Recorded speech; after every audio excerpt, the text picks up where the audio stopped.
لکھنؤ بازار میں ایک غریب درزی کی دکان تھی جو ہر جنازے کے لیے دکان بند کرتے تھے۔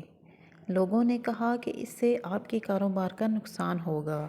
کہنے لگے کہ علماء سے سنا ہے کہ جو کسی مسلمان کے جنازے پر جاتا ہے کل اس کے جنازے پر لوگوں کا ہجوم ہوگا۔ میں غریب ہوں، نہ زیادہ لوگ مجھے جانتے ہیں، تو میرے جنازے پر کون آئے گا؟ اس لیے ایک تو مسلمان کا حق سمجھ کر پڑھتا ہوں اور دوسرا یہ کہ شاید اس سے ہی اللہ پاک راضی ہو جائیں۔ اللہ پاک کی شان دیکھیں کہ سن 1902 میں مولانا عبدالحی لکھنوی صاحب کا انتقال ہوا۔ ریڈیو پر بتلایا گیا، اخبارات میں جنازے کی خبر آ گئی۔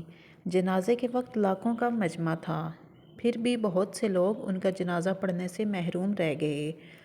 جب جنازہ گاہ میں ان کا جنازہ ختم ہوا تو اسی وقت جنازہ گاہ میں ایک دوسرا جنازہ داخل ہوا اور اعلان ہوا کہ ایک اور عاجز مسلمان کا جنازہ بھی پڑھ کر جائیں۔ یہ دوسرا جنازہ اس درزی کا تھا۔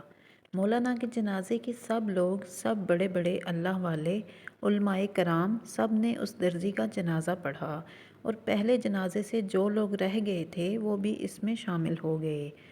اس غریب کا جنازہ تو مولانا کے جنازے سے بھی بڑھ کر نکلا۔ اللہ پاک نے اس درزی کی بات پوری کر کے اس کی لاج رکھی۔ سچ کہا ہے کہ اخلاص بہت بڑی نعمت ہے۔